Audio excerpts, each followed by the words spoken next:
සනුකී ඉක්මනට යන්න සර්ට තරහ යනවා වෙලාවට වැඩ නොකරනකොට. ඒ රශ්මිය. හරි මම යන්නම් එහෙනම්. දැන් තමා සනුකී ට්‍රැක් එකට වැටීගෙන එන්නේ. මේ ඒක නෙවෙයි ඔයාට හිතෙන්නේ නැද්ද සර්ට සනුකී ගැන අදහසක් තියෙනවා වගේ එකක්. ඒ නිලුය. ආයතනය හැඳින්වූයේ ඇවිදින බෝම්බය ලෙසය.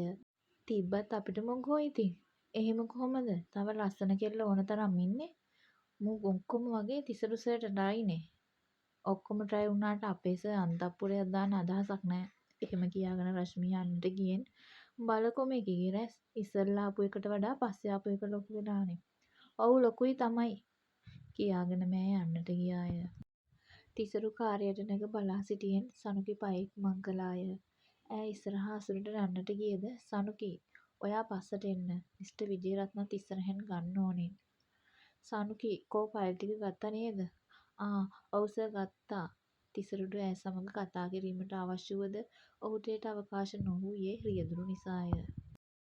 වරකාපොල බස් නැවතුම් කළ පසුවෙත්ම සනුකි කොහෙට යන බස් එකේද ගෙදර යන්නේ? තිසරු ඇඟට නොදැනී අසයි. සර් මම යන්නේ අටියන්තොට බස් එකේ. හරි හරි. සර් මට සර්ට දෙන්න දෙයක් තියෙනවා. ඈ තම හෑන්ඩ් බෑග් එක විවර කර එයින් අතට ගත්තේ ඊයේ තිසරු දුන් කවරය. සර් මේ ඉතුරු සල්ලි. තිසරුට හිනාය. ඉතුරු සල්ලි මට මොකටද? සර් ඉතින් ගොඩක් සල්ලි ඉතුරුයිනේ ඒකයි. හරි. ඒ සල්ලි වලින් ඔයා අඩුපාඩු ගන්නකෝ. මම එකවුන්ටන්ට් කියලා දීපු නිසා ආයෙ මට ඔක ගන්න බැහැ. කෙල්ල කල්පනා කරයි. කෙල්ල ජනෙලයෙන් පිටත බලා ගමන් කරයි. ඇගේ කන පිටුපසින් ඉදිරියට පැන්න කෙස් රොදක් සුළඟට සෙලවෙයි. ඒ මුහුණේ එකතු පැල්ලමක් හෝ නැත. ඇහි පිහාටු ලස්සනය. සැරුණුරට නොයන කෙල්ලන්ගේ සැබෑ සුන්දරත්වය ඔහු ඈ තුළින් දුටුවාය. ඇගේ ඇඟිලි සිහින් දිගය. නියපොතු මනාව කපා ඇත. අතේ මැණික් කටුවට ඉහළින් උපන් ලපයකි. ඇයට තිබුණේ සුදක් නොව පැහැපත් සමකි. තිසරට තව තවත් ඈ කෙරෙහි හැඟීම් ඇතිවිය. ඇත්තම කිව්වොත් කොල්ලා ඈ ගැන වද වෙයි. සිතා බලයි. ඔහුට ඈ නොදැක ඉන්නට බැරිය. මේ ආදරයද? ඔහුගේ සිත ඔහුගෙන්ම අසයි. මේ හැඟීම් ආදරය නම් තමා කුමක් කළ යුතුද? ඔහු සිතයි. සර් අපිට වීරසිංහ සර්ව මඟහැරුණද? ඇත්තටම වීරසිංහ මෙතනට අදාළ නැත. කොල්ලාට අවැසි වූයේ කෙල්ල තමා ළඟ ඉන්දවා ගැනීමටය. වීරසිංහ වැඩකටනේ ගියේ. ඒක ඉවර කරලමේවි. සනුකි හිස සැලීය. ඇගේ අත තිබූ දුරකථනයට ආ කෙටි පණිවිඩය නිසා ඩිස්ප්ලේ ඕපන් වුණෙන් කොල්ලා කෙල්ල දැමූ පින්තූරය දැකේ අහම්බෙනි. වාව් ලස්සන. කොණ්ඩෙ කඩල ඉදි රපුන්සල් වගේ. පුදුමයි. සනුකිට බෝයි කෙනෙක් නෑ කියන්නේ. හෝටලය ඇතුළට දැමූ වාහනයෙන් මුලින්ම බැස්සේ සනුකිය. ඈ ඔහුට දොර විවර කිරීමට දුවගෙන ආවද තිසරු ඒ වන විටත් දොර විවර කළෙන් සනුකිගේ පය පැටලී ඈ වැටෙන්නට ගියාය. තිසරු පැන්න ගමන් ඇගේ අතින් ඇද්දේ නොවැටී බේරෙන්නටය. නමුත් ඈ දෙවන වතාවටද කොල්ලාගේ පපුවටම විත් නැවතිණි. බලාගෙන ළමයෝ වැටුණා නං එහෙම?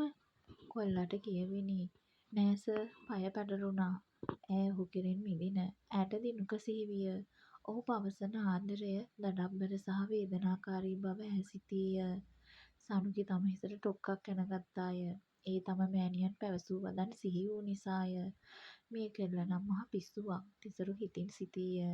ඔවුන් විශාල ශාලාවක වූ ටේබල් එකක නැවතිණි. එහි තවත් මැදිවියේ පිරිමියෙකු සහ ලස්සන ගැහැණු ළමයෙකු විය. මිස්ටර් නානායක්කාර යස් මිස්ටර් වික්‍රමරත්න. ඔවුන් අතට අත දීමෙන් ආචාර කරගත්තේය. මේ ගෑණු ළමයා මගේ ප්‍රයිවට් සෙක්‍රටරි මිස් සනුකි. එහෙමද? මේ මගේ දුව ශාලිකා. මම දුවට කිව්වා මගේ බිස්නස් වලට ජොයින් වෙන්න කියලා.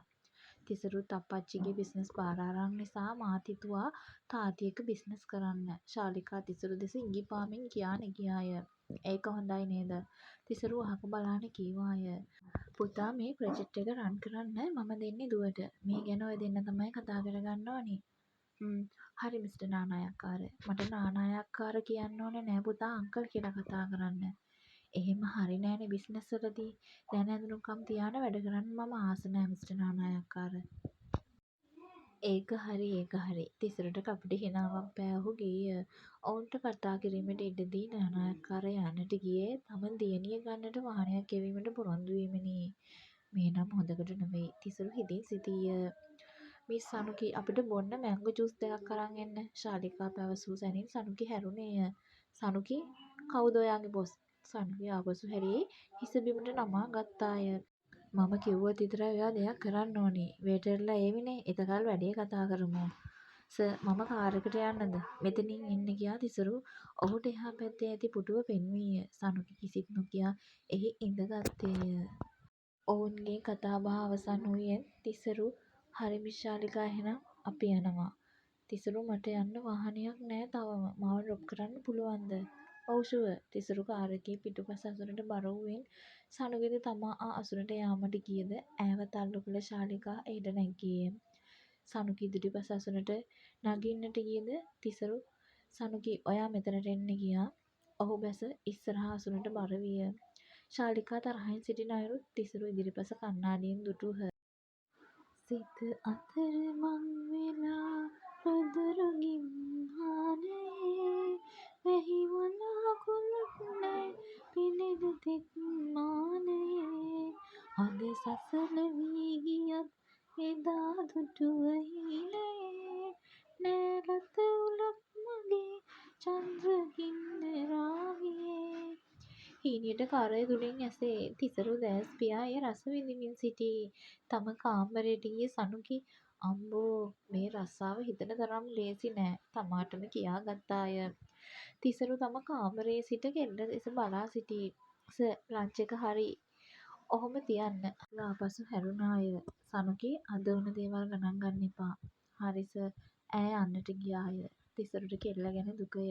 වැඩ අවසන්ව කෙල්ල තනියම බස් එකට ගියද ඈ නොදැනුවත්වම ආරක්ෂකයෙකු ඈ ලුහුබැඳ ගියාය. ඒ තිසරුය. බසය ආරම්භ කරන තුරුම ඔහු එය පෙනෙන මානයෙන් බලා සිටියාය. පරිස්සමින් ගෙදර යන්න. බුදු සරණයි. ඔහු හිතෙන් කීවාය. බස් රථය හෝල්ට් එකේ නතර කළ පසු තම මෑණියන් නොමැති නිසා සනුකි පාර දිගේ ඔහේ යන්නට පටන් ගත්තාය. අම්මා අද වැඩට යනවා කිව්වනේ. ඒ නිසා තමා පරක්කෝ. දැන් බණීවි මට තනියම ආයෙකට. ඈ සිතින් සිතුවාය. දූවිලි කාගෙන එන මෝටර් බයිසිකලය දිනුකගේ බව සනුකිට වැටහිණ. අද මොන අඩව්ව අල්ලන්නද දන්නෑ මෙයා එන්නේ. වේගයෙන් ආ මෝටර් බයිසිකලය සනුකගේ ඉදිරියේ නතර කළද සනුකී ඇහැයින් යන්නට ගියාය. ඔහොම ඉන්නවා. දිනුකගේ ඇස් රතු පාටය. ඔහු තරහකින් බව ඈට සිතෙන. ඔව් කියන්න දිනුක මහත්තයා. තමුසෙ දැන් කොහෙද ගියේ? වැඩට. වැඩටද? මට කියලාද ගියේ? ඒ පාර නම් කෙල්ලට හොඳටම තරහය.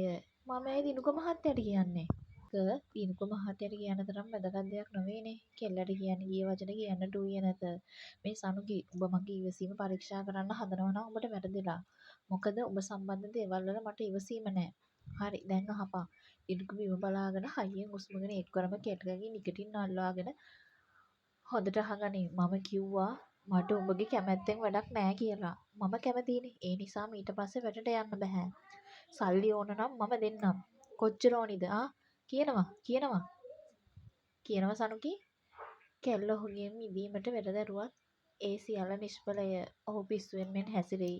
මාව අතහරින්න. හරි එහෙනම් කියනවා හෙටිනම් වැඩට යන්නේ නෑ කියලා. මුලින්ම අතහරින්නකෝ දිනුක මහත්තයා. අහන්න දිනුක මහත්තයා. ඔයා ඔහොම කතා කරනකොට කෙල්ලෙක්ගේ හිතේ ඔයා ගැන ආදරයක් ඇති වෙයි කියලා ඔයා හිතන්න එපා. අනික ආදරය කියන්නේ බලෙන් ගන්න පුළුවන් දෙයක් නෙමෙයි. මම කරන්න ඕනි දේ නොකරන්න ඕනි දේ තීරණය කරන්න මට අම්මා ඉන්නවා. එහෙමද? එක්වරම දිනුක කෙල්ලගේ බෙල්ලෙන් අල්ලා ගත්තාය. බලමු නෝනා ඔයා කියන විදිහට වෙයිද කියලා. ඇයට කඳුළු පැන්නේ හැඩි දැඩියේ අත බෙල්ල තද කරන නිසාය. ඔහුගේ අතේ උයතුරට කෙල්ලගේ අත සිදුරු වී ලේ ගලා යයි. ඒ දිනුකට දැනුනේ ඔහු එක්වරම ඇගේ බෙල්ල අතහැර ඇගේ අත ඉහළට ඔසවා තදින් අල්ලා ගත්තාය. මට සමා වෙන්න මැනික මම හිතලා කළේ නෑ. ඔහුගේ දැසේ කඳුළුය. කෙල්ල අත ගසා දමා යන්නට ගියාය. අඩි 3-4කට වඩා ඈට යන්න නොහැකි විය. කොල්ලා ඔහුගේ ෂර්ට් එකේ අත ඉරා පිටුපසින් ගොස් කෙල්ලව බදා ගත්තාය. මගේ මැනික ඔය අතෙන් ලේ ගලනවා. මගේ වරද. ඉන්න කියා පිස්සුවෙන් මෙන් ඔහු ඒ අත ගැට ගැසුවාය. ආපසු හැරුණ සනුකි අනේ පින් සිද්ධ වෙයි. මට මගේ පාඩුවේ ඉන්න දෙන්න මහත්තයා. දිනුකට ඒ මොහොතේ කෙල්ල ගැන දුක නොහිතුනාම නොවේ. හරි මට සමා වෙන්න. බෙහෙත් ටිකක් දාන්න යමු මැනික. මට බෙහෙත් එපා මට යන්න දෙන්න. දිනුක කිසිත් නොකියා තම දෑතින් තම හිස බදා ගත්තාය. ඔන්න වියරුව ආදරේ 7 වෙනි කොටස මේ විදිහට ඉවර වෙනවා. 8 වෙනි කොටස බලාපොරොත්තු වෙන්න කියලා හුඟක් ආදරෙන් ඔයගොල්ලෝගෙන් ඉල්ලනවා. දිග එපිසෝඩ් එකක් ඕනි කියලා කට්ටිය කියලා තිබුණා. ඉතින් මම බලාපොරොත්තු වෙනවා මේ සතියේ කොහොම හරි දිග එපිසෝඩ් එකක් දෙන්න. ඉතින් ඒක නිසා අදට මේ විදිහට සමු අරගෙන යනවා. ඔයාලගේ අදහස් හුඟක් වටිනවා. ලයික් එකක් දාන්න අනිවාර්යෙන් කතාවට. කමෙන්ට් එකක් දාන්න. ඒ වගේම ඔයාගේ යාළුවන්ටත් බලන්න ෂෙයා කරන්න. කතාව ලියන කියන මම දිල්රු රත්නායක.